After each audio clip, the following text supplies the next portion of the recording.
Hi, everybody. Welcome to Meet the Pros 2021. Everybody is right now going to different breakout rooms because each breakout room that we have has a different speaker. You are seeing the session that is in the main room each time, and we'll be rotating who presents in the main room. So what you'll see is you'll see a speaker, then you'll see people come in and go back out, and you'll see a different speaker. So welcome to Meet the Pros, and we're just now getting started. And I'm going to stop sharing my screen.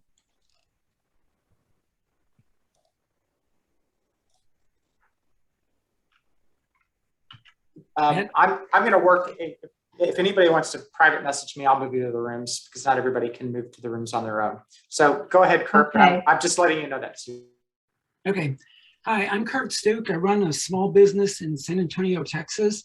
I work in the STEM education area primarily, but education in general. I have been an education and training researcher, developer, evaluator for about 40 years now. And some of the evaluation work that I did was in the 90s, some in the mid 2000s, and now with the small business. So what I want to do is show some of the documents that I've created to track the business side of things. So I'm going to use actually the handout, just so I say focus. The reason that I created these documents is that my business took off. It grew faster and larger than I expected it to. And all of a sudden I realized I wasn't remembering everything that I needed to do. So one of the reasons that I set up these tracking tools was simply to remember things historically and currently. So I needed to know what the status of various business things were at this point. The second reason to do it is onboarding new employees. I have lost 2 employees, have hired 4 more part-time. So by having a list of contracts and a list of proposals, I can get them up to speed very quickly. A third reason to set up tracking statements is new clients come to me and ask about my capabilities. By having these documents in place, I can answer their questions very quickly. And the last reason, the fourth reason, is really to reflect on my business, to decide what's working, what's not working, and what do I need to do next. So both short-term decision-making and long-term decision-making. So the first tool that I created was a tracking an Excel spreadsheet to track the proposals that I'm working on. And so one tab in Excel spreadsheet simply has count the number of proposals that I'm working on during that year, who the client is, what the project is, who the funding agency is, what's the status, and I put the 4 status right here: in draft, in review, awarded, lost. I have the organization, point of contact, and then when it's due. I needed all of that information just to remember where I was. The second tab creates a number of pivot tables. And if you don't use pivot tables, take a look at all the YouTube videos because I really recommend the use of them with data. I lay all my data out on one tab and then have counts and such on another. So one of the pivot tables that I have is just what's the status of my document. So since January of 2013, we've been involved in 147 proposal writing efforts. Now it sounds like a lot. We write the evaluation plan, which is like a page. And right now I have 19 in review. That's more than I can remember at any one time. So by having the tracking sheet, I can say which ones are important, to go back to the PI and say, did you win this? Did you lose this? What's the status? Another thing is, another table is who the funding agency is. So I've had a couple of new clients look at me and go, have you ever written any proposals to the National Science Foundation? And I can say 80 since January of 2013. One of the things that the third graph on the right then shows how much growth the company has had since again, January of 2013, when I started tracking proposals. For 3 years, I was right around 20 proposals.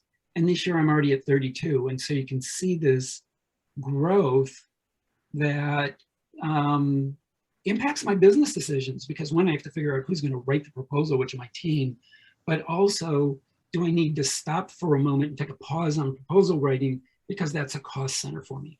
So I track proposals just so I know where they are, what the status is. I also track my contracts. This is not a project management. It's really separate. It's contract management.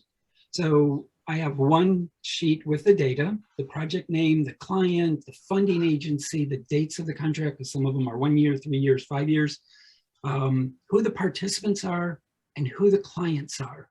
And those are two different sets of data. So a client, like this bottom row, is the client is the higher ed, but the people receiving the workshops, receiving the professional development are high school teachers. So I realized in setting this up over time that the clients and the participants were different people. Again, what that means is that I can create capability statements very quickly.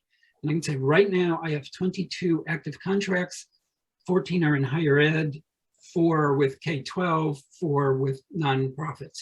Those are the clients. I have a different table that shows who the participants are. And with pivot tables, you can slice and dice that data in lots of different ways.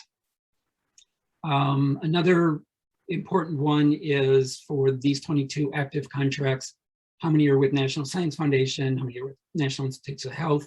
Again, these feed capability statements.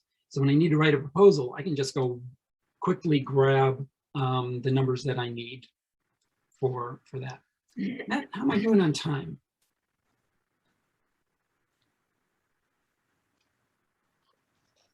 Susan, do you know how we're doing on time? Oh, you have 6 minutes. Cool. Okay, so the third sheet, and this is probably that's going to be closest to overlapping some of the other presentations today, is, the first two, I use Microsoft Excel. So the data's on one tab, the pivot tables are on another tab. And in tracking projects, I use Smartsheet. So we found this a few years ago, and it's Excel on steroids. I used to track them in Excel, now I use this. There are multiple management tools. And what I do is have the project name, I track the tasks, those are things in blue. I track the deliverables, those are green, and then invoices. One of the things that I found early on is that I failed to remember to send invoices, which is probably the most important part about keeping a business running. And so I actually track when my invoices are due and what the status is. Because with this many contracts, some of my contracts pay on a quarter, some of them pay when I turn in the annual report. So like most people, I like crossing things out. So when I have the status go to completed, it strikes through that task so I can quickly look at it and go, I did it, yay. Why are these important? It really is one to help be able to make decisions, to provide information to clients very quickly, and to reflect on my own business practice in the long term. I love Excel and pivot tables. My last advice is be sure to invoice your clients. Okay, any questions? It's a hyper talk. Just as a reminder, everybody, this is the time where you pop in and you ask questions. This is not meant to be just a presentation. This is a discussion. So turn on your camera, feel free to ask questions, think about what's going on, or type it in or type in the chat. So Kurt, this is it. This is Martian Nation. When you're using that project management software, is that popping? How does that integrate with your calendar? Does that pop reminders into your email, or is that just sort of like you go to that place and it has that information? Yeah, it's just I go to that place and generate some reports off of it. I use the filter, so like finding out which past invoices are due, or did I send them in? And in one case, I have a client that took 9 months to pay, and it was just being able to remember, I got to ping this guy for where is it, you know, that kind of thing. But I don't have it integrated with the calendar directly.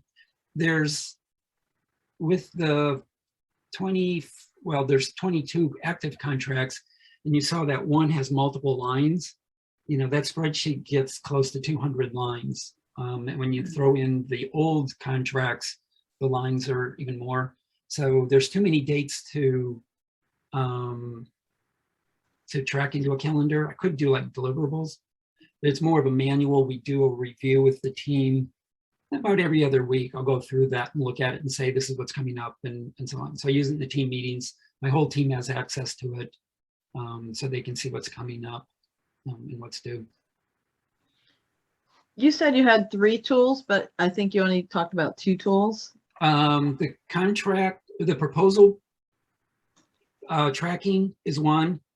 Okay. So the contract tracking is the second, and then project management is the third. Gotcha. And Melissa, this is probably the one that's the most overlap with the other 2 on project management. That's why I just kind of, you guys can do that. But the proposal tracking was something we were writing 4 HSI IUSC proposals in February this year at the same time. And so it's just like, okay, which one's with what university and which of my team is working on which one, you know, and having this made it so much easier for me to remember, because I'm old enough, I don't remember things very well.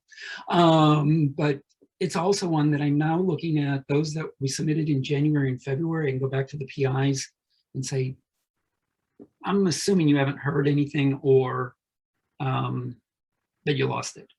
I've had 2 grants that took 18 months to award, from the time of the proposal to the award. So that was one where it just stayed in the tracking document until it finally got awarded. Yep. Yeah, Kurt, I when I saw that, I thought, oh, I need to actually go back and do that retrospectively, because before I became a consultant, I moonlighted writing proposals, and sometimes I'm like, yeah, I'm pretty sure I wrote a proposal like 10 years ago for that call. Right. And so kind of having a document I can look at quickly to go, oh yeah, I've done that. The call will have changed and stuff around that, but at least I can tell a PI, yeah, I have prepared a proposal for this. The proposal tracking, and the contract tracking were not done from the beginning of my company. I didn't go, oh, I need to do this. It was historical. It was later. It was a few years down the road. I went, oh, I need to go remember what that is and go find it. So actually I had to go find some of the contracts to get that information into the documents. Okay. All right, it's 11:22 and the rooms have closed.